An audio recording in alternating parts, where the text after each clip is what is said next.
इस प्रोग्राम के स्पॉन्सर है स्वागत अदरक लहसुन और मसाले 100% प्योर एंड हाइजेनिक।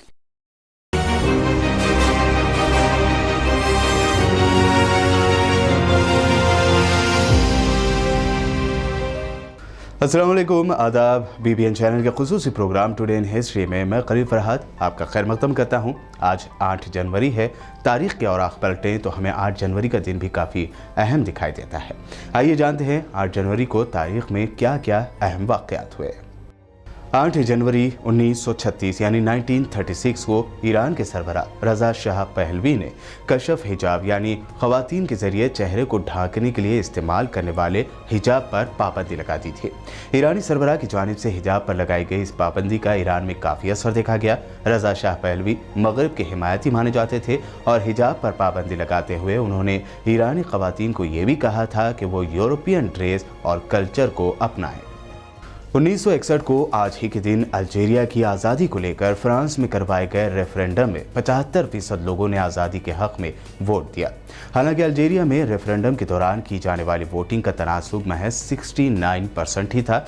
40% से ज़्यादा लोगों ने आज़ादी के हामी बागी ग्रुप FLN के कहने पर रेफरेंडम का बायकाट किया था।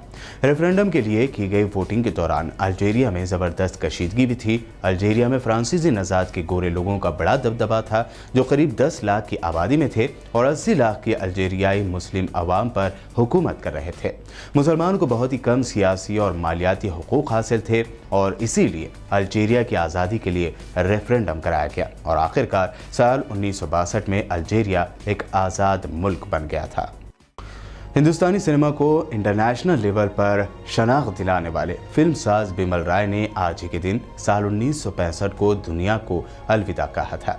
मधुबती, बंदनी, सुजाता और देवदास बिमल राय की कुछ बेहद मशहूर फिल्मों के नाम है, लेकिन जिस फिल्म ने उन्हें इंटरनेशनल लेवल यानी बैनुल-अक़वामी सतह पर शनाख्त दिलाई थी वो थी दो बीघा ज़मीन। बिमल राय की इस फिल्म को कांस फिल्म फेस्टिवल में अवार्ड भी दिया गया। बिमल राय स्वावापुर, जो अब बांग्लादेश में है, वहां पैदा हुए। सिनेमा सीखने के लिए वो कोलकाता आ गए और बतौर कैमरा असिस्टेंट काम करने लगे।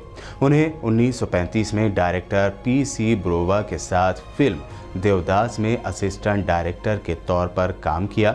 धीरे धीरे कोलकाता में फिल्म इंडस्ट्री नुकसान में जा रही थी और मुंबई इसकी जगह ले रहा था। बिमल राय 1950 में अपनी टीम के साथ मुंबई चले गए। बिमल राय को समाज की सच्चाइयों को दिखाई फिल्मों के लिए जाना गया। उनकी फिल्मों में आम आदमी की जिंदगी की वाज़ेह छाप होती थी। अपने फिल्मी करियर में फिल्म फेयर अवार्ड के अलावा कई नेशनल और इंटरनेशनल अवार्ड भी जीत चुके बिमल राय की फिल्म मधुमती ने 1958 में 9 फिल्म फेयर अवार्ड्स अपने नाम किए। यह रिकॉर्ड 37 सालों तक कायम रहा। साल 1962 में आज ही के दिन सिर्फ 55 साल की उम्र में कैंसर से लड़ते हुए उनकी मौत हो गई। वियतनामी बागियों के हाथों करारी हार के बाद आज ही के दिन साल 1989 यानी 1979 को क़ैमर रोज़ के सैकड़ों दस्ते कंबोडिया से भाग खड़े हुए थे। बागियों ने राजधानी नाम पेनाह पर कब्जा कर लिया और पाल पाट के फौजियों को देहाती इलाकों में जाकर पनाह लेनी पड़ी थी। हारे हुए फौजी पड़ोसी मुल्क थाईलैंड में जा घुसे, जहां उन्हें गैर कानूनी तौर पर दाखिल होने के लिए गिरफ्तार किया गया। थाईलैंड के ओहदेदारों ने कहा कि उन्हें जबरन कंबोडिया वापस नहीं भेजा जाएगा। ये क़ैमर रोज़ के लिए बहुत बड़ा झटका था। उन्होंने 4 साल पहले खुद ही नाम पिनाह पर कब्जा किया था और मुखालिफ के लिए आवाज़ उठाने वाली हर शख्सियत को बुरी तरह से कुचल दिया था।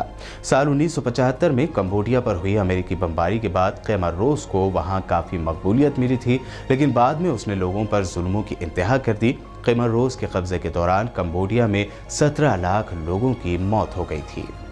8 जनवरी 1984 को आज ही के दिन अमेरिका के सबसे कट्टर दुश्मन माने जाने वाले नॉर्थ कोरिया के सरबराह किम जोंग उन का जन्म हुआ था। किम जोंग उन शुमाली कोरिया के डिक्टेटर हैं। अपने बाप किम जोंग इल की मौत के बाद में उन्होंने 2011 में शुमाली कोरिया का इख्तिदार संभाला। किम जोंग उन के दादा शुमाली कोरिया के बानी थे। किम जोंग को शुमाली कोरिया की जालिम तरीन शख्सियत भी माना जाता है। कहा जाता है कि किम जोंग उन ने अपने डिफेंस मिनिस्टर को सरकारी मीटिंग में सोने पर तोप से उड़ा दिया था। उन्होंने अपने बहुत से मुखालिफिन को इसी तरह अजीब तरीक़ों से कत्ल किया। ये भी काफ़ी मशहूर है कि उन्होंने अपनी खाला को जहर देकर मारा, जबकि अपने चाचा को शिकारी कुत्तों के सामने डालकर मौत के घाट उतार दिया था। साल 2009 यानी 2009 को आज ही के दिन वस्ती अमेरिका की रियासत कोस्टा रिका के दारुल हुकूमत सेंट जोस में हल्का ज़लज़ला आया था और बर वक्त किए गए इक़दामात के पास हलाकतें ज़्यादा नहीं हुई तो वहीं ज़्यादा तबाही भी नहीं हुई थी। रियासत कोस्टा रिका के दारुल हुकूमत सेंट जोस में आए ज़लज़ले की वजह से 2 बच्चे और 1 खातून हलाक हो गई थी, जबकि 50 अफराद ज़ख्मी हुए थे। तो ये थे 8 जनवरी को होने वाले अहम वाक़यात, जिनमें काबिल ज़िक्र है अल्जीरिया के मुसलमानों के लिए अलग मुल्क के क़याम के लिए किया गया रेफरेंडम। इस फैसले के बाद कई रिपोर्टों के मुताबिक फ्रांस में बड़े पैमाने पर मुसलमानों का कत्लेआम हुआ था। आज के प्रोग्राम टुडे इन हिस्ट्री में बस इतना ही। यूट्यूब पर BBN चैनल को सब्सक्राइब करना हरगिज़ ना भूलें।